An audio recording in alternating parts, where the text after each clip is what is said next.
Good day and welcome to Nature's Returns, a webinar speaker series hosted by the Yale Center for Business and the Environment in partnership with the Conservation Finance Network at Island Press. My name is Lee Welpton and I serve as the program director here at the Conservation Finance Network. Together with Andrew Wu, we will be the hosts for your webinar today titled Quantified, the new book and its implications for conservation impact investing. The Yale Center for Business and the Environment is pleased to continue Nature's Returns, a webinar series that addresses the growing importance of ecosystem service valuation and investment. Each presentation is recorded and is made available on the Yale iTunes U channel. We are also excited to share news of a new partnership between the Center for Business and the Environment at Yale with the Conservation Finance Network.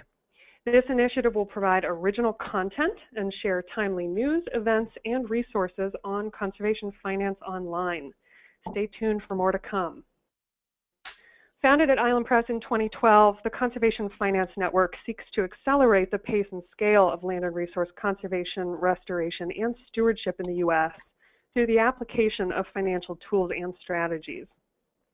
By delivering intensive trainings and building a network of professionals from across the conservation, finance, and philanthropic sectors, CFN helps to increase the financial resources deployed for conservation.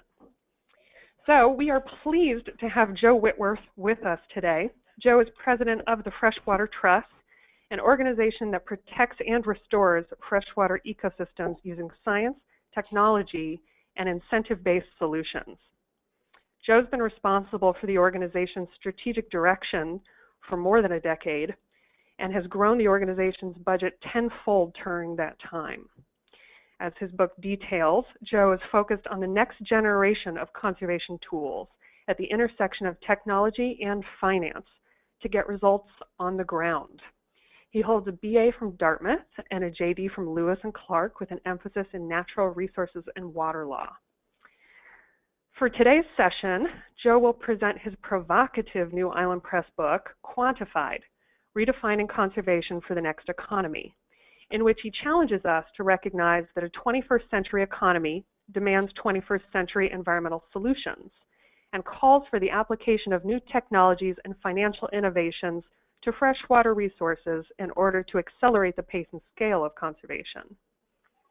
As an added bonus, we are offering 20% off the book and free shipping when you purchase through the Island Press website, that's islandpress.org, using the discount code CFN20, as in the Conservation Finance Network, 20% off, CFN20.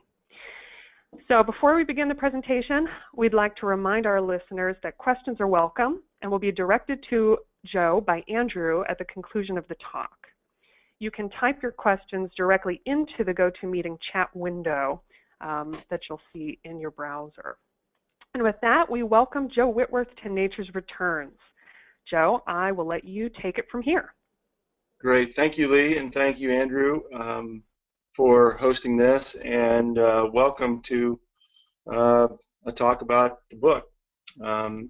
As Lee mentioned, my name is Joe Whitworth, and I run a conservation group. We're headquartered in the Pacific Northwest. Portland, Oregon is the main office, and I've been here for several years. But you know, this book, in many ways, is about me making sense of how we have progressed during my time here, internal to the organization, and really how the world has changed external to it, and how we can tap into some things that we really do need to tap into. So I'll start by talking a little bit about, well, most of us here have jobs, but for the next few minutes I want you to just imagine that you're in an interview, and you've finished answering all the CEO's questions, and now it's your turn. So you ask, you know, what were your results last year? Who were the biggest competitors? What are your long-term goals? How are you tracking against them? What innovations will it take to hit those? Where do you see the company in the next 5 years? What could undermine your success? And the CEO responds I'm not really sure. I mean, it's pretty tough to imagine that they would respond that way, because there's almost certainly no successful business operating today without knowing most, if not all, of these things, and fundamentally understanding where they are and where they're headed. But this is exactly the way we've been approaching our country's environmental problems for a while. We don't precisely know our current status or define our goals for improving the environment. We don't use innovation and technology fully to help us achieve them. And we don't adequately analyze the progress that we're making to ensure that we're getting quantifiable results for the money and the effort that we're putting in. And it's been common thinking that if we just go at this harder and do more of the same, someday it's all going to work out. And we've pretty much won as an environmental movement everything on paper. But the truth is, it's not making the difference on the ground that's needed. And it hasn't always been this way. I mean, in the 70s, we saw the problem as clear as day. I mean, we witnessed an economy that had completely overreached and went well beyond the environmental bounds or the physical environmental envelope in such a way the change was demanded. That led to all of the legislation, the policy work, and in many ways, the environmental movement was a huge innovative force. We built all those things out of thin air, if you will, and they did stop a lot of bad things from happening. But even the best laws and policies and work become outmoded when the world shifts. And today we have to ask ourselves some tough questions and be prepared for what are some pretty tough answers. And, are the traditional conservation solutions that help spur change in the 20th century enough to move the bar here in the 21st? Are they enough to address the challenges of climate change and expanding human impacts that we're seeing on water quality and water quantity? The short answer is no. And if you took someone from the 1970s and you dropped them on the earth today, they would see a completely different thing. I mean, from the dawn of the environmental movement, which I now would argue has moved in, is now no longer a movement so much as a sector. But world population has doubled to 7.2 billion. U.S. population has grown by 55%. The amount of pesticides used in the U.S. has tripled to over 1 billion pounds a year. The number of worldwide dead zones has spiraled from 30 to more than 500. Freshwater species have declined by 50%. I mean, and I, of course, can go on, but what we're witnessing here is an era change right before our eyes. Not a generational change, an era change. And eras change when tools change to better meet needs. I mean, we didn't move from the Bronze Age to the Iron Age because we ran out of bronze. We shifted because steel was cheaper, more available, stronger, lighter. It just worked better. And we're in a similar place, I hope, to where things were in the 60s and 70s when we woke up to the fact that the economic gains carried real environmental costs, and we needed to rein it in. We built piece by piece the slow-moving gears of bureaucracy to do exactly that, but our devotion to that apparatus is now crushing our ability to make a difference. And that has to change. So we all know that the biosphere is the ultimate closed loop. I mean, we don't have any more water today than when the earth opened up for business. That's not changed at all. What has changed is whether and in what condition it shows up. I mean, nature causes drought, but man causes shortage. And in this, what you're looking at right here is, of course, on the left, that the small blue sphere is all the water on Earth, including all the fresh water and salt water. And on the right, you have that's the atmosphere. So we don't have a lot of it, right? So, but in have a closed-loop world and open-ended accounting, you've got some pretty significant problems. But if you engage, if you in some closed-loop accounting to track all the inputs and the outputs and the leftovers that are created by an economy, you actually have some opportunity. And what's in front of you now is a scatter graph of all the countries in the world. And then going horizontally, you have Earth per person in 1961 and 2006. Essentially, the Earth per person, in terms of hectares per person, has been cut in half, due primarily to population growth, of course. And on the going to the right, you have what is effectively the UN poverty line. It's the human development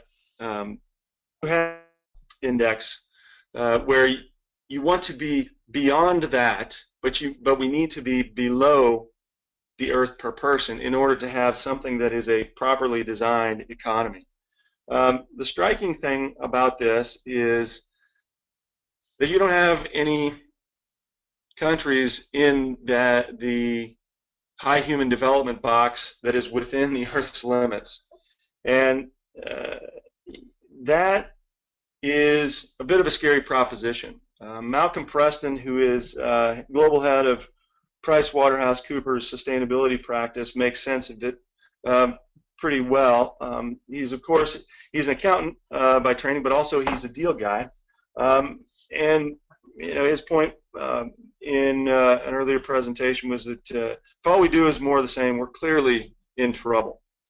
But if we properly account for inputs, outputs, the leftovers, the externalities created in our economy, we can actually innovate toward the lower right-hand corner, bringing the economy back inside the physical envelope of the environment, and he believes drive the greatest economic opportunity in the history of mankind.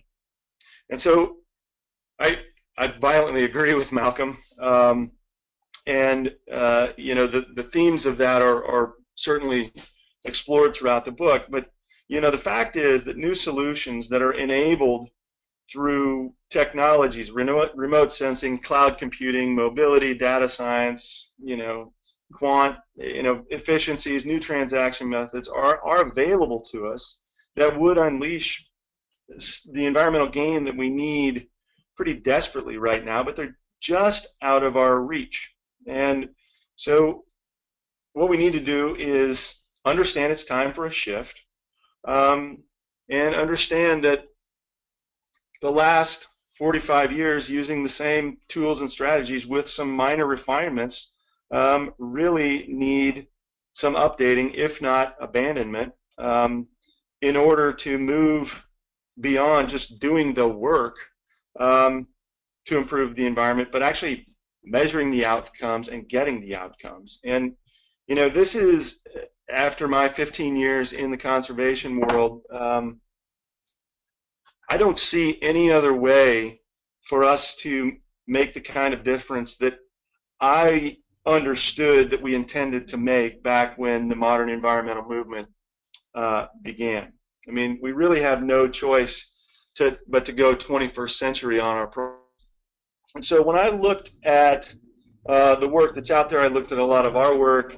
I began to make sense of these 5 elements really began to distill out into a framework that really can apply at the organizational level, at the corporate level, at and at the movement level. And so for me, this idea of quantified conservation is about leveraging the best practices from today's successful businesses and most significant social sector organizations to be harnessed and overhaul the state of our natural resources. And this is not a white paper book. I'm a very practical person have no interest in white papers outside of as a starting point that get enacted in some way. So, but what's ironic about these pieces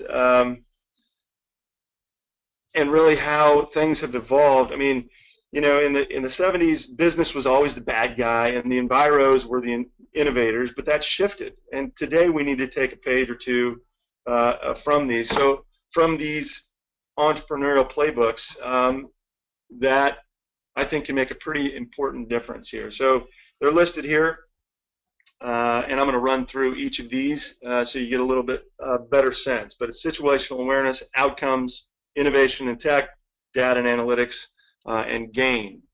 These are the elements of what I call quantified conservation. So the first one is situational awareness. It's a military term originally, and there's kind of an easy analogy here with this one. I mean, I can't see you and you can't see me, but I would ask you to, kind of. Most of the people on the other end of this webinar have a phone in their pocket or within arm's length. 20 years ago, you didn't, and the fact is, maybe 10 years ago, it was probably a BlackBerry. But today, it's probably not a BlackBerry. And I would argue that BlackBerry lost its ground and its success due to its inability to keep up with market trends, to pay attention with what's going on. Apple zoomed past them because they knew how to innovate. They knew how to gauge the market, and BlackBerry didn't even see it coming. I mean, I was astounded to realize that we didn't even have the iPhone, I think, until 2007. But something very similar has happened to the environmental movement. In the 1970s, it was pretty easy to see what was going on. And, when rivers are burning, you, of course, you don't miss those. But time's gone on, and even though we don't see those flames, the rivers are still burning, right? After a generation, more than a generation, of effort under the Clean Water Act, 55% of our nation's 3.7 stream miles are polluted or damaged. They're impaired under the Clean Water Act. So that's a hint. Today, the Colorado River, a river that was strong enough to carve the Grand Canyon from stone, is no longer strong enough to make it to its own mouth. The Mississippi is so choked with fertilizers from ag runoff that every year it creates a dead zone in the Gulf.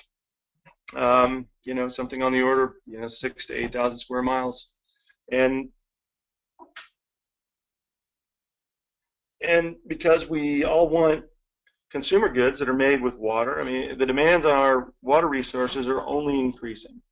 I mean, water is embedded in every made thing or produced thing on Earth, no exceptions. And water has been an invisible input to build a, quote, valuable thing, whether it's crops or fibers or a product, rather than the asset that it actually is. The jeans that I have on right now are, they took 2,900 gallons of water to spin, or to grow the cotton, to spin the thread to make the jeans.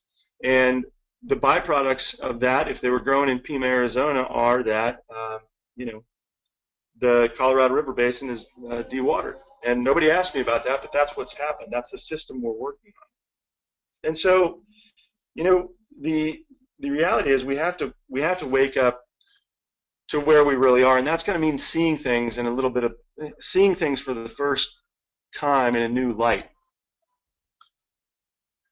But once we understand that, once we understand that we're not on track, we need to start naming and chasing some big outcomes. I mean, not more of the same, improving a little bit here or there on the margins, but going after some really big targets. And so when I think of outcomes, I like to think of Larry Page and his belief in the power of 10x. He wants and expects his employees to be working on something that can change the world and he's looking for 1,000% improvement, not 10% better or 100% better. I mean, 10x better. And if you do that, you explore the very limits of what is technically possible. And the job description that I got, as I kind of made sense of it coming out of law school, was you got to hold the line. This was the big mantra of the last, or I will say the first generation of the modern environmental movement. But holding the line is effectively a 0% improvement target, and that's just not going to catch us up.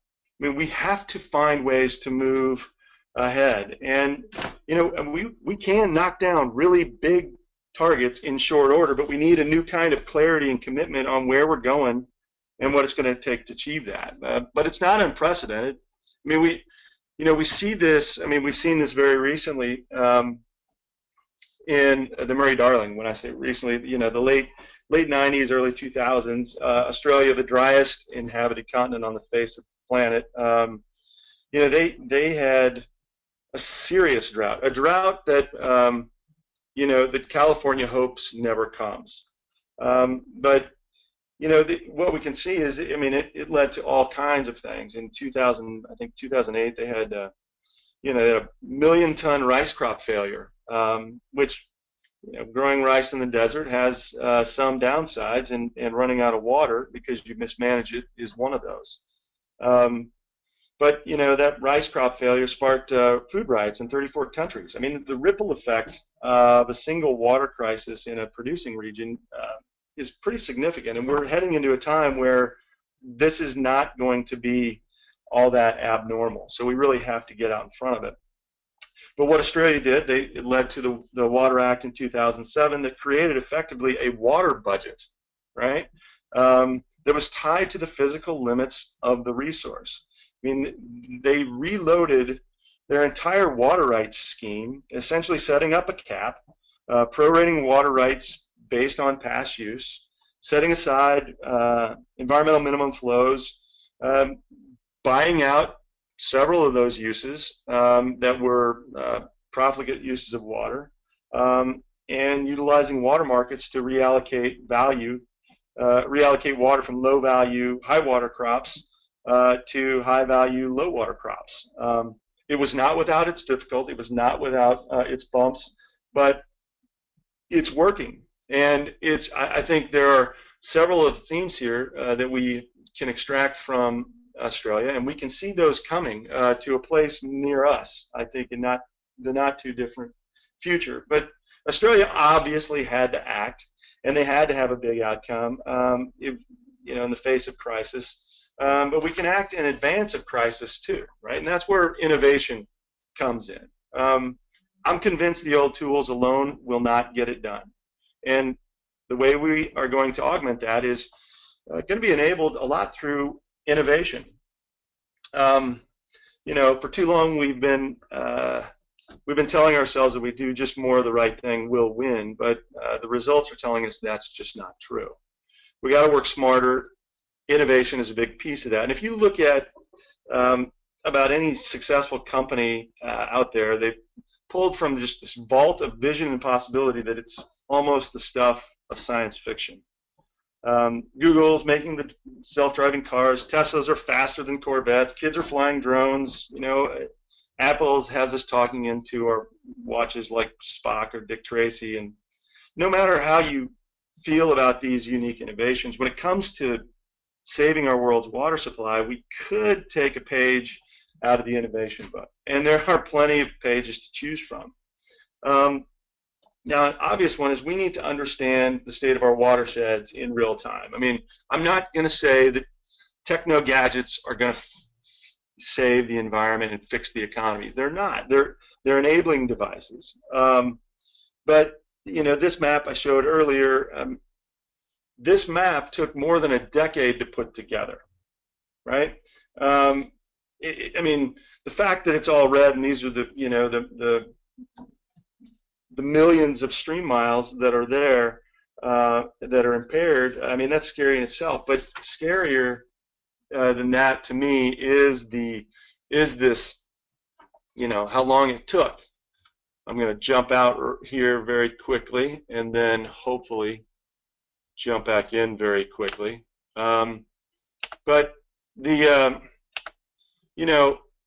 when you have a map that literally took 10 years to make, and then a couple more years to crunch it and put it all together, that is real time in the environment. It can be a decade old, right? And that's just not okay when every 90 minutes an army of increasingly low-cost satellites are circling the globe and sending images back to us that have greater resolution than anything that we have seen before, right? And so this is the kind of a thing that we've got to start.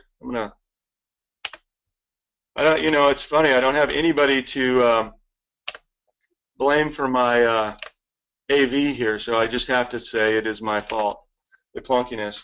But we can get a new type of information in a way that we just couldn't before. And we need to, we're doing it a little bit, but we need to really pick it up, because if we don't use it, we're really lagging. I mean, my dad was a carpenter, and such an obvious thing to use. I mean, it reminds me when we would go fix a leak in a roof.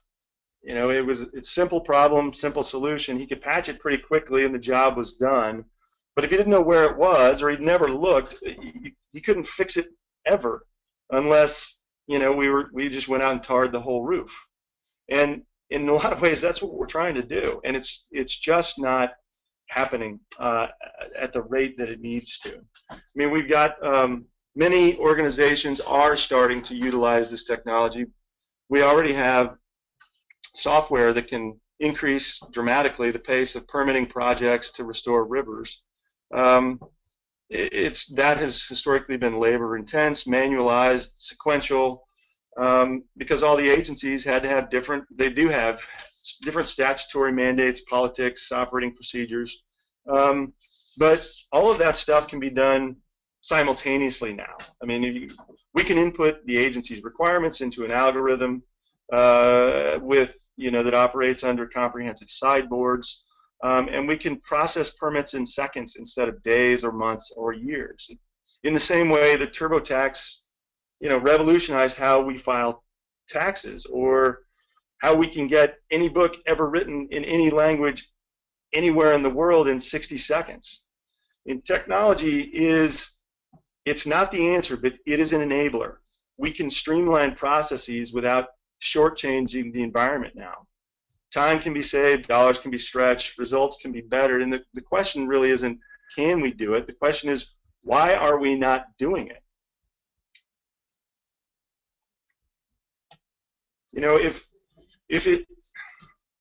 I do believe it's come down to a straitjacket that we built for ourselves, and we're too tied to what I call conservation 1.0. And there are a lot of people that are, from those waning days, that came of age in those waning days of 1.0, that would totally disagree with the argument that I'm making about innovating and using technology to get at the problems. But if we just put down the weapons of procedural attack and pick up some technology and invest some effort, I think we'd get further down the line to fixing some of our freshwater resources and giving them a better future. So technology requires insight. It requires context. I mean, in and of itself, it's not enough. I mean, we need data and we need analytics. And today there is an incredible amount of publicly available data floating around on the web. I mean, every day we create 2.5 quintillion new bytes of data. That's what, 25,000 billions or 20? I mean, it's a lot. And if each byte were a penny, it's enough pennies to completely cover the Earth 5 times every single day. And in a week, that's it's an inch, and in a month, it's up to your knee, and in a year, it's 20 plus feet deep. And it's only accelerating. And the question in my mind about data, as I started to understand it, is how are we using this massive amount of data to really deal with these problems? And most companies, right, 73% of them use data to increase revenue. 84% of executives use data to make better decisions. But those that don't sound a lot like the loser CEO that we interviewed with a little earlier, right? I mean, so as we look at our environmental issues, I imagine how data and analysis can be made to work, and it has, right? I mean, an easy example: Sonoma County Water Agency in California did it. They teamed up with IBM. They developed a water management system that helps them identify leaky water pipes in real time to repair them quickly and efficiently. But it also gives them data about water usage, water quality, weather, climate, so they can begin to water or allocate the water more efficiently and just take care of it in a more intentional way. They need that right now. So, and my own organization, we're going even a little more granular, and I may have a chance to go into this a little bit later on, but we found that by combining aerial images with existing data, we can identify very specific conservation projects on specific plots of land that are going to go the furthest, fastest toward restoring our streams and our rivers in the, for the cheapest in terms of dollars and time. But we can guarantee that the right actions are happening in the right places to make the biggest amount of difference for the least amount of money, and we track it like crazy. But that real-time knowledge allows us quick-time action.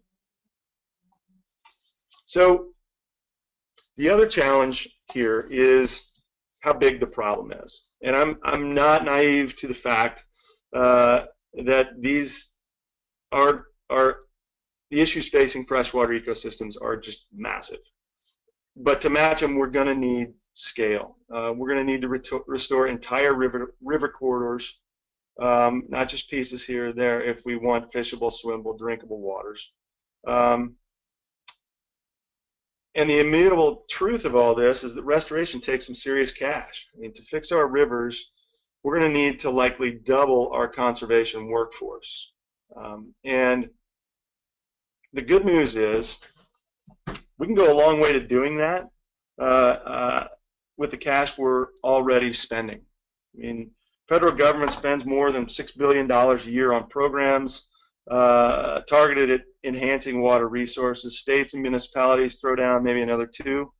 But almost none of them really know what they're getting. And just because you spend $1 doesn't mean it's doing any good. And I would argue when we spend $1 on conservation in this country, we get way less than $1's worth of benefit from that. And so how do we track that? I mean, we track it by attaching every dollar spent to getting standardized units of environmental uplift, measured benefits for ecosystems. And this is how we will transform environmental spending. It lets us revolutionize the efficiency not just of, or make environmental markets happen, which can happen, but that's not the only thing here. I am not a markets guy. I'm engaged in them because I'm very interested in what I see as the upside, but public funds are also important here. Philanthropy, of course, and industry dollars that are spent making up for those environmental impacts. What ecosystem services will allow us to do is we will shift from spending billions to spending billions right. I mean, ecosystem services have been the holy grail of conservation for a while now. It's white paper rich but transaction poor area of work. And but with the advent of more precise environmental accounting and procedures, we are getting to a place where we can standardize the legal, biological, and transactional mechanics so that we can step beyond merely monetizing the environment, as many of the ecosystem service market deals have been to date, and create and require actual environmental gains every single time. This will mean a shift from funding project ideas and a long list of hoped-for results that grant makers and governments and those that impact watershed function. What will need to happen is we will need to shift everything, so they're going to purchase outcomes that render clear and quantified gains. And we can do this because we can X-ray nature now in a way that we couldn't not so long ago. Even 2 years ago, we couldn't do the things that we can do now. And so if a grant maker receives 2 proposals, both of them involve planting 5,000 trees for the same price in the same piece of river, it's hard for them to choose which one to fund because they look a lot alike on paper. But if those proposals are required to quantify the outcomes of the proposed project and return the money if they don't deliver, the funders can see clearly that one project, say, can reduce sediment by 50,000 kilograms in a year versus 500 kilograms in a year. Then the choice becomes really clear, really strategic, and really targeted. And so whether you're spending $1, whatever your motivations are, whether for conservation purposes, market purposes, permitting purposes, whatever, we only pay for results. I mean, we need to make that shift if we want to stretch the current conservation dollars and attract new capital and workforce into properly designed, durable environmental markets. That's the way we ensure that the environment makes a gain with every single transaction. And that's what it's going to take to turn all those red lines to blue. And I think, I want to bring this down, so we can get into some questions. But if we engage these elements, we can put ourselves in a position to start getting after these. I mean, we need situational awareness, understand where we're at. We need to get very clear and bold on the outcomes we're after. We need to engage the innovation. One of the striking things, I do view innovation not just as technology, but new transactions and so forth. But if we applied the collective intellectual wattage and committed elbow grease that the folks engaged in this work have, if we, did that in an aligned, focused way over the next 10 years, I got to believe we would see some of the innovations that we've seen out of technology over the last 10. And I think we need to do that. We, of course, use data analytics to make sense of it. And if we can embed this concept of environmental gain that can account for our impacts, outputs, we're going to be able to start making some real progress. And one of the things I got to do, which I loved doing, I looked across, there were a lot of surprising positives across every field, truly, sector, and primarily I looked at agriculture, business, philanthropy, government, and the environmental movement itself.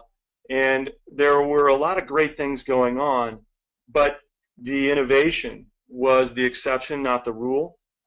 And, a lot of this has to do with design thinking. And my favorite quote out of all this whole deal came from a guy, Jim Gennard, who was a youngster engaged in motocross, and he noticed that when he rode his bike, that he would, the longer the race, the more he would sweat, the slippier his hand grips got.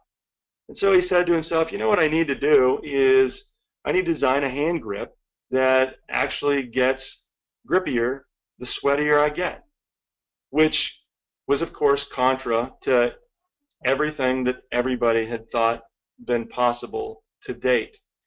He, of course, figured that out and created the Oakley hand grip a while ago. That went on to let him into, of course, glasses and lenses.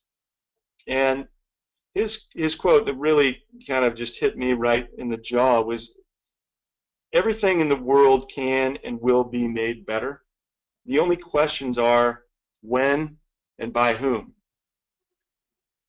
And I think that unless everybody who's working in this sector picks it up and says, the answers to those questions are now and by us, I think we're going to wake up, or we're going to wake up in 10 years, because we will be staying asleep, and we're going to realize that we are not getting it done, and we're not going to get it done. And I think, for me, what's the point unless we do that?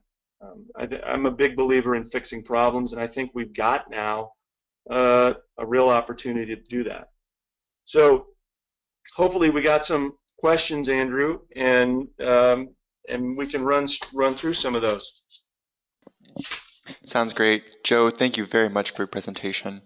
Now, I'd like to dig deeper into quantified conservation as it relates to increasing capital flows for conservation.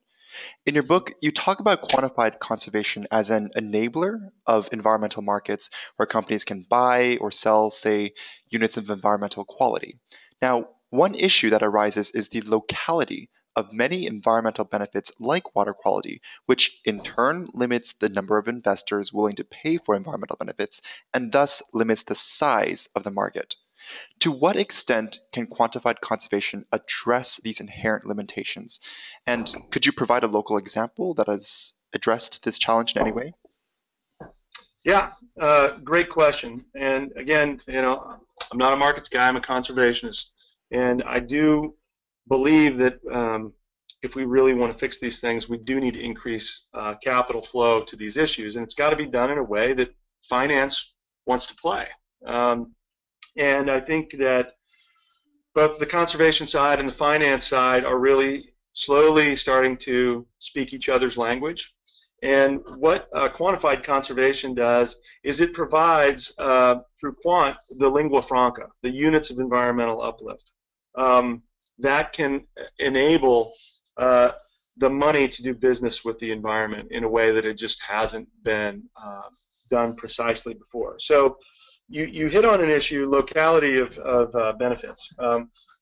Water is, of course, a different medium than, say, carbon. I mean, you have a vast, fungible, atmosphere where you can plant here and get credit there, and it's all roughly the same in some sense. So water is different, right? But I think that the way you take care of it, we could set up an environmental market for water quality as large as the Mississippi Basin. The Missouri, Mississippi, Ohio systems could all play in trade. There is complexity to that, and you have to use discounting so that if you're in St. Louis and you buy something upstream, the environmental credits generated upstream for either decreasing nitrates or phosphorus or cooling the watershed, we can track those things. Now, the landowner upon whose land that project is done would be receiving full payment for that. But depending on how far you are from where your impact is, you can essentially you can get a discounted credit rate. So you could have, if it's right next door, you could potentially get 100% credit. If it's, 50 miles away, maybe you get 70%. If it's 100 miles away, you can maybe get 25%. Whatever the right way to build in those assumption and discount rates to facilitate greater trade. What we want to have happen is get the action on the ground. And what I discovered in the book that those that have impacts really don't. I mean, this is within reasonability. They don't care so much how much it costs, as long as they can plan for it and they have certainty and they can foresee and build into their budgets how much it's going to cost, and they can do it on a timeline that matters. And there is, with the ability to unitize the environment for these different parameters, we can do that. Now we can also, there is a great need for accounting that is done straight across the board. Transparency is huge, and they're kind of they're non-negotiables. We have to have these things. The reality is we can account for a lot of complexity while still creating something that is very simple for all the users. And if you think that's not true, the next time you break your iPhone's the cover of your iPhone and you're trying to replace that, you can see how complex that phone is on the inside, but to you, the user, it's pretty easy on the outside, and we have to make it that way. So there's a lot of work that needs to be done. We have built a transaction model here where we've done a handful of these deals, but the simplest model is the one that we did on the Rogue River. Under the Clean Water Act, I mean, we live in salmon country, so cool water is an important need that these fish have as they migrate. There was a city, as all cities and municipalities do, they have to treat everything that goes down every pipe. And so when you treat that, a lot of times you have to heat it up. And because temperature can be a pollutant under the Clean Water Act due to fishable requirements, they had to cool it down before returning it to the waterway. Now, historically, they've only had one option, and that is, a great cooling tower or some kind of a built solution. And so they had to, that's a capital project. And what they were looking at, this was a town of about 100,000 people. They were looking at a $21 million deal, and that's exactly what they would have done, except for we had completed an accounting on the environment process with all the stakeholders, scientists, agencies, and so forth. And so we knew that if you engaged in specific restoration on specific types of land, you can render specific amounts of kilocalories. Now, in that deal, they had an impact of 300 million kilocalories per day, which is a pretty, it's pretty typical. That's how we track these things under the Clean Water Act. I mean, kilocalories is the thermal unit. Essentially, rather than having them pay for 300 million kilocalories a day in the using gray infrastructure, we use natural infrastructure in a quantified way, and we are building actually a little more than 600 million kilocalories per day. That will cool the watershed. In any given watershed, the sun is the biggest thermal input, and so to combat that, we used shade. And so all of that work was done according to the rules that were rules, models, assumptions that were set up by the regulating entities, and ultimately third-party certified, put on a registry, and are completely viewable now. So, and the way it worked financially, we were able to build a kilocalorie for, I don't know, 6.5 cents or something like that, and sell it for 10 cents, and essentially be able to save them money, save the entity money, get compliance for the regulators, put local folks to work. Native nurseries are expanding down there. We have local restoration professionals that are now doing this work. We're renting or leasing ground from landowners to grow bushels of nature under 20-year contracts. And best of all, the environment wins, because even though we're only counting the temperature benefits of shade, the trees and the plants are doing much more. They're native to that subbasin, so they're helping out the wildlife. But they're stabilizing the bank, which, those pounds of sediment can be quantified. They are taking up nutrients, which can be quantified. They are also sequestering carbon. And, there are a lot of benefits beyond the one that actually was used in the transaction. So from an environmental perspective, it's a winner going away. We have a lot more work to do, and so what we have also done is we've worked with federal agencies and others to take and, in a quantified way, engage in actions that will result in a big biological response from the species which are threatened under the Endangered Species Act down there. And the point is to bring all of these resources to bear so that we can get a biological response. But there is a financial component. I mean, we look out at the nutrient market just in the Northwest, the nutrient and temperature market that would recycle something like every 10 years is approaching $1 billion market. That town of 100,000 people operates in a permit under the Clean Water Act. There are 200,000 such permits under the Clean Water Act. And so that is where you have a need for natural infrastructure that can be quantified and then tracked and used as the basis for really driving a nationwide environmental water quality trading market. Sounds great. Thank you. Now, in terms of enabling investors, we have a question from Lee herself. In the book, you talk about quantified conservation as a means of enabling investors, be they be investment fund managers or philanthropic PRI makers, to target impact. What trends are you observing with these investors? Is quantified conservation starting to unlock new sources of capital and bringing new investors into the field?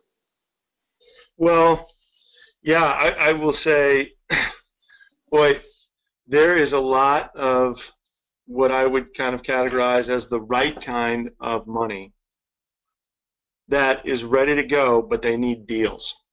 I mean, part of my motivation for this book was to kind of sound the alarm to the conservation community and say, hey, you know, there are a lot of new players out there, and we need to meet them at least halfway. This is not simply an old grant making process. This is a different deal. The efficiency of markets, the discipline of investments really has had a great benefit to us internally to find ways to increase survival rates and decrease our costs so that we can make more margin, so we can take that margin and pour it into more conservation efforts where those market signals don't exist. But for me, what's been astounding is just the sheer growth in interest, both philosophically, but also the funds that are being created and to a degree being deployed on one-off kinds of deals is pretty significant. And I think that trend is going to only continue. And so, the world has changed, and I talk about this in the book, the world has changed from that 1955 model where on one end of the spectrum you had the purely commercial, and on the other end of the spectrum you had the purely charitable. So you had the CEO of the chemical plant who would make a lot of money, and then he would, or she would give the money to the opera or whatever. What's happening is our sensibilities are changing. We're starting to see people migrate into the middle. That's why Toyota has a Prius. That's why Seventh Generation has sustainable cleaning products. And interestingly, now SC Johnson also has those kinds of things. Cheerios is GMO free. And so we're starting to see an integration of environmental sensibilities with the economy. And the point of this book is to get them even further integrated in a way where we don't have any slippage of the gears. And I see a lot of great opportunity in front of us, but we have a lot of standardization that needs to occur, and there has been either an inertia or a reticence on the side of most environmentalists and conservationists, partly because they're preoccupied with doing what they've been doing. But I want to break those barriers down and say, hey, look, there's a great opportunity here if we can get our side of this equation together, and here are the tools to do it. I'm glad you mentioned this whole idea of standardization. I'd really like to build on the discussion about that. So, as you know, in the quest to quantify conservation and the environmental impacts of private investment, one thing we've witnessed in recent trends is the sheer diversity in measures and metrics, each of which are relevant in different ecosystems or are of interest to different stakeholders. So, as you stated, like it sounds like you feel there should be a need for a standardized system of metrics for environmental quality. But in your view, who is responsible or best equipped to create the system? Is it scientists, NGOs, private investors? My impressions are that it should be a joint effort, but as a means of balancing various stakeholder values. But I'm curious to hear your thoughts on the matter as to how this standardization should go about. Yeah, this is, in my view, this is probably the key issue that we have to resolve. And first off, I will say this is going to be an iterative process. We will have a version 1.0 and we will have a version, 25. But we have to start somewhere. And what we're experiencing is, we don't have we have all these like Civil War currencies. We have been measuring things for a long time, but we haven't been transacting on things for a long time. And so what you have are these great, the great uniquenesses of the various watersheds and so forth. They're in there. But, we looked at this. There are only 16 ways to fix a river. That's it. There's not 6,000. There's 16 ways. And we're looking for form and function, and we have surrogate indicators that are available. And what we know is that, if every deal is a one-off, if every deal is a bespoke deal, bespoke doesn't scale. We need a standard set of currencies, and we need them sooner rather than later. We don't have to have them complete. We need the easy ones first. We have found temperature is a pretty easy one to track and quantify. We have found that once you move into sediments are pretty easy. Nutrients are a little more difficult, but we can calculate them. We're working on those. There's a national network for water quality standards that is coming on. Well, they're starting to do some work, and it is, as you suggest, a joint effort with NGOs, scientists, agencies, and I think that what we and it's further down the line than we think. We have I think within the environmental community, there's a discomfort of, well, we don't know if it's going to work. Boy, I don't know if we can trust it. This is, I'm trained as a lawyer. We have some scientists. This is talking about using, money, finance, which is, a very gray area for many in the conservation community. It's a different set of language. It's a different set of tools. And there is an unease with that. Same is true with technology. But the truth is, we can do these things, and we need to find a way to break through. So it's I'm okay, and I think we need to be okay with not getting it 100% right now. We're going to fall down and skin our knees, and that's fine. One of the big thrusts, and I didn't want to spend a lot of time on the book at all talking about the problem, because we spend about 85% always talking about the problem in conservation or environmentally focused books. I wanted this to be about solutions and conclusions, and we need to start down the path, because if we're honest with ourselves, we are way off track from an environment perspective, and we do need new tools. That's kind of where I said, look, the world changed. It's not that we're bad at what we do or we're lazy. It's just the world changed, and so we have to change with it. So, we need those currencies. We finished a joint regional recommendations effort with EPA, a set of state DQs out here in the West, and we came out of that with at least a blueprint, a starting point that can be tailored to local conditions in a way that we can start in a very principled way, conducting transactions that are, the first deals like the fifth deal and the 500th deal. And that's the only way markets are going to be made. We have seen the monetization of the environment in Chesapeake is my primary example that I run through in the book. Deals have been done, money's been made, impacts have been had, but the environment doesn't seem like it's getting much out of the deal. And our thesis is that the environment certainly can, and it can do it in a very efficient way, and markets can be enabled, but markets are like rockets. They need to be, rockets can take you to unbelievable places you've never imagined going, but they have to be built right, very soundly, and they have to be targeted right. If you have one that's not put together well and you got it, leaning on its side, when you blast off, it's going to tear across the landscape and create a lot of bad things. Markets are the same way.